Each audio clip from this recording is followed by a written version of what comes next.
You should be celebrated for your creativity, for your fearlessness, for your persistence and determination. The best way to truly enjoy life is find what it is that you love, because you want to do that. You need to make sure that everything you're doing is full of love. Every single day you wake up, you should try to find a way to love each day and truly enjoy what the world has provided you with to enjoy. Whether that means you go and find what you're truly passionate about and pursue that relentlessly until you become successful in that area, so that you can wake up and do a job that you love day in and day out and truly find a solid purpose in, or if that means you surround yourself with people who you love and they love you as well. You go out and find a group of people who's truly passionate about helping you and helping themselves and making the best out of each other's lives, so that you can truly grow into the person that you dreamt about being day in and day out. The one that you dreamed about as a kid, that successful, happy person living the life of their dreams, all because you decide to wake up and do something that you love each and every day. Now, it is going to be challenging because there's going to be so many people along the way. They're going to tell you what you're doing is dumb and a waste of your time, and you need to go out and get a real job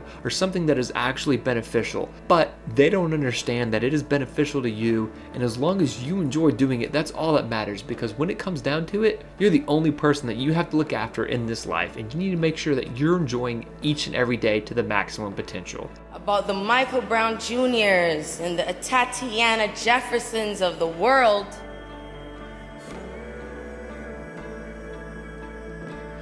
It was a really cool little installation, art installation at this motel, and it was Miguel's party. And we went there, and I kind of just went through rooms, landed on this karaoke room, and I saw Mary J. Blige on, because it was, they had a small list, so I was just fingers crossed they got something in there that I love. I'm not even sure now, but I do have an apartment here, a bed that I own here in LA, and I have a bed that I own in New York. Between that, I'm just living in other people's beds and other hotel beds and traveling all over the world. I'm about to go on tour. I'm single right now. It's not that I'm like, oh, pro-single, yes, I hate men. I just think that I just have so much on my plate that I can't even find the time to entertain a steady relationship or anything serious or even a text.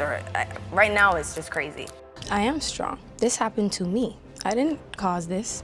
I didn't do it. This happened to me, and it can happen to anybody. There are a lot of women who've experienced what I did, but not in the public. So it made it really difficult. I just felt like, oh my God, here goes my little bit of privacy. Just people exposed, like it's something that nobody wants anybody to know. So here I am, the whole world knowing. I fell in love with that person. That's embarrassing that that's the type of person that I fell in love with. So far in love, so unconditional that I went back 8 or 9 actually, and I don't want that to happen. That's not what I want to teach people. I'm a human being, and people put me on a very unrealistic pedestal and all these expectations. I'm not perfect. Also, it's pretty natural for that to be the first reaction. We have been denied opportunities since the beginning of time, and still we prevail. And if there's anything that I've learned, is that we can only fix this world together. We can't do it divided. I cannot emphasize that enough. We can't let the desensitivity seep in. If it's your problem, then it's not mine. It's a woman's problem. It's a black people problem. It's a poor people problem. How many of us in this room have colleagues and partners and friends from other races? Show of hands. When we're marching and protesting and posting about the Michael Brown Jr.'s and the Tatiana Jeffersons of the world, tell your friends to pull up. Why can't I come to a place where I let somebody in? Why can't I love? Like I would get to a place, I would get far, and I would talk to guys and I would like them, and then the minute I start to really like them, it's like blank. Don't even call, change, don't even, my address, never seen them again, never talked to them again. I wanted to know why. And I would think, what is my idea of what's supposed to happen? And it was because I wasn't having a relationship with my father anymore.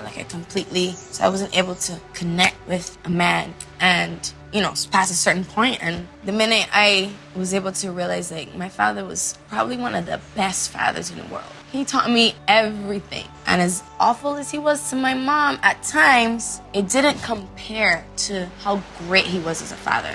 And I had to come to terms with that. and I was able to close that gap with him. All kinds of emotions started happening after that. All kinds of things started making sense. I thought I hated Chris, and I realized it was love that was tarnished. It looked like hate because it was ugly, it was angry, it was inflamed, it was tainted. And I realized that what it was is I had to forgive him because I cared about him still. And the minute I let go of that, like, I started living again.